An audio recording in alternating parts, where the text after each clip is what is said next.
नमस्कार, the daily show में आपका स्वागत है। मैं हूं मुकेश कुमार। दोस्तों, जैसा कि आप जानते ही हैं कि अमेरिका में राष्ट्रपति के चुनाव चल रहे हैं और वहां पर रिपब्लिकन पार्टी की तरफ से डोनाल्ड ट्रंप और डेमोक्रेटिक पार्टी की तरफ से कमला हैरिस उम्मीदवार हैं।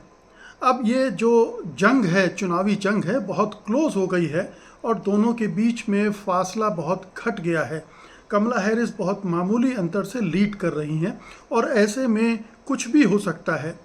और इस बीच में जाने माने दौलतमंद दुनिया के अमीरों की सूची में टॉप में आने वाले एलन मस्क ने एक लॉटरी की घोषणा कर दी है और उस लॉटरी को लेकर ज़बरदस्त विवाद छिड़ा हुआ है अमेरिका में, क्योंकि इस लॉटरी के ज़रिए कहा जा रहा है कि वो मतदाताओं को इन्फ्लुएंस करने की कोशिश कर रहे हैं, उन्हें वो प्रभावित करने की कोशिश कर रहे हैं।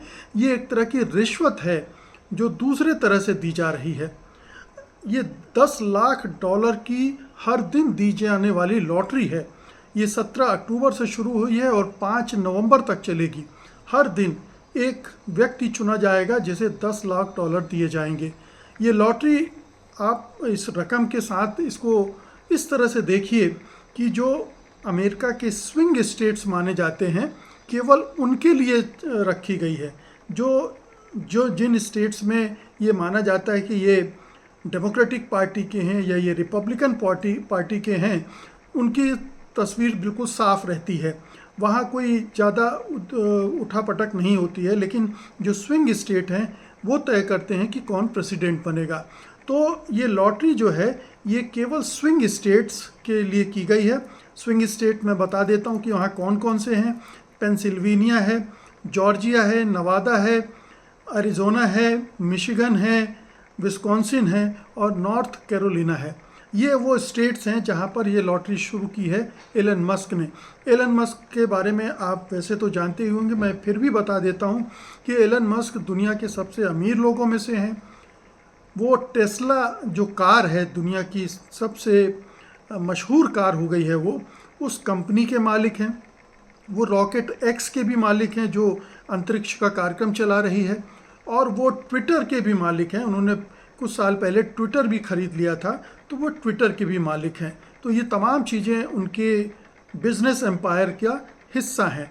तो वो एलन मस्क डोनाल्ड ट्रंप के साथ खड़े हो गए हैं, उनका प्रचार कर रहे हैं। कभी वो डेमोक्रेटिक पार्टी के वोटर होते थे, लेकिन पिछले कुछ समय से उन्होंने पाला बदला है और वो डोनाल्ड ट्रंप के साथ रैली में भी हिस्सा ले रहे हैं, उनका खुलकर प्रचार कर रहे हैं। और ट्विटर प्लेटफॉर्म पर, जो कि उनका अपना है, उस पर भी वो ट्रंप के प्रचार में लगे हुए हैं हर तरह से। अब मैं आपको पहले ये बता देता हूँ कि ये दरअसल योजना है क्या, ये लॉटरी है क्या। ये जो $10 लाख की लॉटरी है, उसका एक तरीका है कि जो अमेरिकी मतदाता हैं उनको अपने को रजिस्टर कराना पड़ेगा। एक PAC बनाई है एलन मस्क ने, political action committee America, PAC, और उसके ज़रिए ये लॉटरी दी जा रही है। तो PAC क्या चाह रही है? PAC ने एक एजेंडा सेट किया है। उसने जो अमेरिकी संविधान के 2 अमेंडमेंट हैं, वो उनको सामने रखकर ये मतदाताओं से कहा है कि आप अगर सहमत हैं तो इसको रजिस्टर कीजिए और फिर उसके आधार पर आपको लॉटरी मिल सकती है। तो एक तरह से ये एजेंडा, नाम तो अमेरिकन कॉन्स्टिट्यूशन का है, लेकिन ये एजेंडा है दरअसल में ट्रंप का। ट्रंप को कैसे सपोर्ट किया जाए। आपने देखा होगा सरोगेट एडवर्टाइजिंग होती है, यानी किंगफिशर जो कंपनी है वो शराब बनाती है, लेकिन चूंकि वो शराब का विज्ञापन नहीं कर सकती है, तो वो करती क्या है, एक पानी का विज्ञापन करती है, किंगफिशर वाटर, ठीक है, जो मिनरल वाटर आता है उसका विज्ञापन करती है और उसके ज़रिए उस ब्रांड का प्रचार करती है। यहाँ एलन मस्क भी घुमा फिराकर यही कर रहे हैं। वो सीधे सीधे एलन मस्क उन पर तो खर्च नहीं कर रहे हैं, लेकिन ये आभास नहीं दे रहे हैं कि वो ट्रंप के कैंपेन में इस तरह से मदद कर रहे हैं। वो संविधान के साथ खड़े होकर देखने की कोशिश कर रहे हैं। और मैं आपको ये भी बता दूं कि हालांकि खुल्लम खुल्ला हो रहा है और वो अभी तक $75 मिलियन से ज़्यादा ट्रंप की कैंपेन पर खर्च भी कर चुके हैं। इसके अलावा जो $1 मिलियन वो हर दिन बांट रहे हैं। अब ये $1 मिलियन जो बांटा जा रहा है, जैसा मैंने बताया कि वहाँ के मतदाताओं को रजिस्टर करना होगा और सहमति दिखानी होगी कि इस एजेंडे के साथ वो हैं, और फिर उनकी लॉटरी निकलती है हर दिन और हर दिन उनको पैसे दिए जा रहे हैं। इसके अलावा ये तो पैसे दिए ही जा रहे हैं, लेकिन जो लोग भी केवल रजिस्टर कर रहे हैं उनको $100 तो दिए ही जा रहे हैं। मतलब 10 लाख डॉलर तो एक व्यक्ति को ही मिलेगा, लेकिन जितने भी लोग रजिस्टर कर रहे हैं उनको $100 और दे रहे हैं।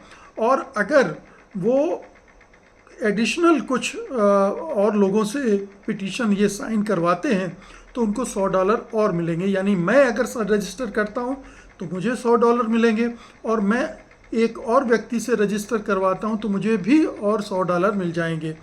ये स्विंग स्टेट में है, लेकिन कुछ स्टेट में ये जो रेफरल है जो किसी और से करवाने का, उसकी जो राशि है वो $47 है, लगभग आधी है।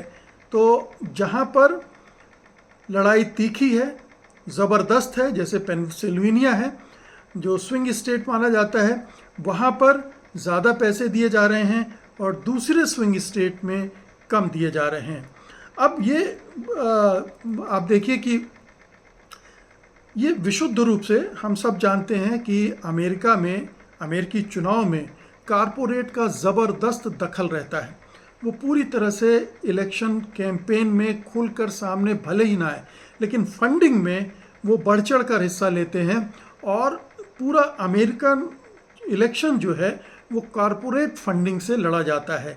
कारपोरेट पैसे देते हैं, उन कैंडिडेट्स को देते हैं जिनसे उनको लगता है कि ये उनके एजेंडे को पूरा करेंगे, उनके हिसाब से पॉलिसी बनाएंगे, इकोनॉमिक पॉलिसी बनाएंगे, इंडस्ट्रियल पॉलिसी बनाएंगे, उनकी मदद करेंगे। तो वो अपने हिसाब से कैंडिडेट चुनते हैं और उनको फंड करते हैं। तो हमारे यहाँ भी होता है, हमारे यहाँ इलेक्टोरल बॉन्ड का फ्रॉड हुआ था, लेकिन जो हमारे उद्योगपति हैं देश के, वो इसी तरह से अपनी पसंद की पार्टी को फंड करते हैं, किसी को ज़्यादा करते हैं, किसी को कम करते हैं। ये उनका प्रेफरेंस होता है कि कौन पार्टी उनके एजेंडे को, उनके बिजनेस को ज़्यादा सपोर्ट करती है। जैसे अगर अडानी को लगता है कि मोदी जी उनके भलाई करेंगे तो उनको वो ज़्यादा फंड करते हैं बनिस्बत दूसरी पार्टी को। थोड़ा थोड़ा दूसरी पार्टियों को भी दे देते हैं नाम के लिए, लेकिन मोटे तौर पर उनकी मदद करते हैं। तो अमेरिका इलेक्शन भी इसी तरह से लड़ा जाता है। लेकिन ये एक नई चीज़ हुई है, एलन मस्क जो कर रहे हैं वो बिल्कुल अलग चीज़ है। और उन्होंने डोनाल्ड ट्रंप की कैंपेन को पुश देने के लिए एकदम से आप समझ लीजिए कि अगर $1 मिलियन 17 अक्टूबर से दिए जा रहे हैं और 5 नवंबर तक दिए जाने हैं, ये केवल वो राशि है जो इनाम के तौर पर दी जानी है। तो 13 और 5 18 दिन में $18 मिलियन वो इस तरह से बांटेंगे, और बाकी जो रजिस्ट्रेशन की फ़ी, रजिस्ट्रेशन के लिए जो कहना चाहिए कंपनसेशन है, वो जो दिया जा रहा है वो अलग है। तो इस तरह से ये एक खेल एलन मस्क ने खेल दिया है अपने पैसे के बल पर, पैसे के बूते पर मतदाताओं को प्रभावित करने का। अमेरिकी संविधान इसकी इजाज़त नहीं देता कि आप किसी भी तरह से चुनाव में मतदाताओं को प्रभावित करने के लिए उन्हें पैसे दें, चाहे पैसे दें या काइंड के रूप में दें कि आपने शराब दे दी या कुछ और गिफ्ट दे दिया। हमारे यहाँ बहुत तरह के गिफ्ट चलते हैं, वैसे भी गिफ्ट आप वहाँ नहीं दे सकते हैं। लेकिन जैसा मैंने कहा कि एलन मस्क ने दूसरा रास्ता निकाल लिया, वो सीधे पैसे नहीं दे रहे हैं, वो लॉटरी के रूप में दे रहे हैं। लेकिन इस पर भी सवाल उठ रहे हैं, बल्कि इसे बहुत सारे विशेषज्ञ कह रहे हैं कि ये सरासर घूस है, रिश्वतखोरी है, मतदाताओं को प्रभावित करने की कोशिश है, और ये पैसे के बल पर मतदाताओं को खरीदने की भी कोशिश है। क्योंकि इतनी बड़ी रकम जब आप ऑफ़र करते हो, एक माहौल बनाते हो, बहुत सारे लोगों को पैसे देते हो, $1 मिलियन तो ठीक है 17 लोगों को मिलेंगे, 18 लोगों को मिलेंगे, लेकिन बाकी $100 भी मिल रहे हैं और वो भी मामूली रकम नहीं होती है। और इस तरह से वो कम से कम 10 लाख मतदाताओं तक पहुंचना चाहते हैं, ये उनका कहना है। हालांकि जो इस अभियान को चला रहे हैं उनका कहना है कि हो सकता है कि ये संख्या आधी ही रह जाए, लेकिन पूरा दमखम लगा दिया है एलन मस्क ने पूरी तरह से भिड़कर इस कैंपेन के ज़रिए डोनाल्ड ट्रंप की मदद करने का। ये चैलेंज अभी हुआ नहीं है। हालांकि जो वहाँ के बहुत सारे डेमोक्रेटिक पार्टी के लीडर्स हैं, गवर्नर्स हैं, उन्होंने सवाल किए हैं, जो लीगल एक्सपर्ट हैं उन्होंने सवाल खड़े किए हैं, पब्लिक डोमेन पर इसकी बहस हो रही है और आगे पीछे से चैलेंज भी किया जाएगा और इसके आधार पर हो सकता है कि डोनाल्ड ट्रंप के चुनाव पर असर भी पड़े। अब अगले 2-4 दिन में पता चलेगा कि ये लॉटरी कितने दिन चलती है। हालांकि अभी तक लगातार हर दिन वो $1 मिलियन बांट रहे हैं, कई लोगों को मिल चुके हैं, उनकी तस्वीरें, उनके वीडियोस आप ट्विटर पर देख सकते हैं और हमारे इस वीडियो में भी हमने उनको शामिल करने की कोशिश की है। अब मेरा इस पूरे प्रकरण से जुड़ा एक सवाल है भारत के संदर्भ में। मान लीजिए किसी दिन गौतम अडानी या मुकेश अंबानी या कोई और उद्योगपति इसी तरह का खेल शुरू कर दे जिसमें डायरेक्टली पैसे नहीं दिए जा रहे हैं, जो कि कानूनन गलत होगा, लेकिन अगर इस तरह की लॉटरी शुरू कर दी जाए या इसमें और कुछ नया ढूंढ लिया जाए जिसमें सीधे मतदाताओं को पैसा देने की बात सिद्ध ना हो, लेकिन पैसे का खेल हो, पैसे के बल पर मतदाताओं को प्रभावित करने, उन्हें आकर्षित करने का खेल हो, तो हमारी चुनाव व्यवस्था का क्या होगा? क्या वो लेवल प्लेइंग फील्ड रह जाएगी? क्या जिसकी बात हम लोकतंत्र में करते हैं कि हर कैंडिडेट को एक अवसर मिलना चाहिए, कोई कैंडिडेट पैसे के बल पर या सत्ता के बल पर अपना ज़्यादा प्रचार करे, ज़्यादा लोग मतदाताओं तक पहुंचने की कोशिश करे, ये नहीं होना चाहिए।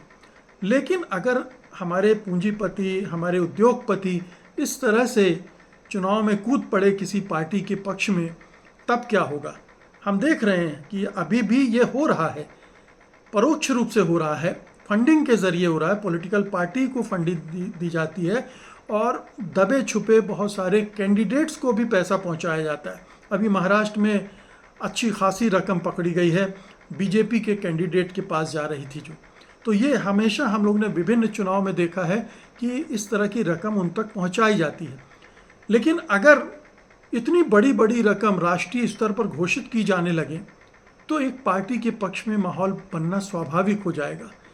मतदाता, जहां हिंदुस्तान में इतनी गरीबी है, इतनी आर्थिक विषमता है, दरिद्रता है, वहां जाहिर है कि उस तरह के मतदाता इस तरह की स्कीम्स में, इस तरह की लॉटरी में की तरफ वो प्रलोभन में आ जाएंगे, वो लालच में आ जाएंगे और उन पार्टी से जुड़ जाएंगे, उन पार्टी के लिए वोट करने लगेंगे जो पार्टी उनके भलाई के लिए काम नहीं कर रही, जो पार्टी इन उद्योगपतियों के लिए काम कर रही है, इन पूंजीपतियों के लिए काम कर रही है। ऐसे में हमारा चुनाव का जो पूरा चरित्र है, जो अभी ही काफ़ी भ्रष्ट हो चुका है, वो और भी भ्रष्ट हो जाएगा और फिर हम ये नहीं कह सकते यकीन से कि ये सचमुच में चुनाव है या फिर विशुद्ध रूप से रिश्वतखोरी के बल पर सरकार बनाने का खेल है। पूंजीपतियों का खेल है, दौलतमंदों का खेल है, उद्योगपतियों का खेल है और उसमें बहुत सारे पॉलिटिशियन और पॉलिटिकल पार्टी अपना हित देखकर उनके हित के हिसाब से अपने को ढाल रहे हैं। ये बहुत ख़तरनाक चीज़ है जिस पर गौर करना चाहिए। अमेरिका इस पर कैसे एक्शन लेता है, इस पर हमारी नज़र रहेगी। वो इसे रोकता है कि नहीं रोकता है, इसे गलत बताता है कि नहीं बताता है, लेकिन हमें सावधान हो जाना चाहिए क्योंकि हमारे यहाँ भी कई राजनीतिक दल हैं जो अमेरिकी पैटर्न पर चुनाव चाहते हैं, अमेरिकी पैटर्न पर चुनाव लड़ते हैं, अमेरिकी पैटर्न पर अपने चुनाव का प्रबंधन करते हैं और अमेरिकी प्रबंधन पर चुनाव पर कब्जा करते हैं। कहना चाहिए कि चुनाव जीतते हैं सही तरीके से नहीं, बहुत सारे घालमेल करके, धांधलियाँ करके, वो हम सब जानते हैं। तो ये बड़ी चिंता की बात है, इस पर गौर कीजिएगा आप भी। और एलन मस्क जो कर रहे हैं उस पर भी गौर कीजिएगा, क्योंकि एलन मस्क एक उद्योगपति हैं, व्यापारी हैं, कारोबारी हैं। वो डोनाल्ड ट्रंप के आने में अपना हित देख रहे हैं और उस हित के लिए ये सारा खिलवाड़ कर रहे हैं। बहुत बहुत शुक्रिया आपका, धन्यवाद, नमस्कार।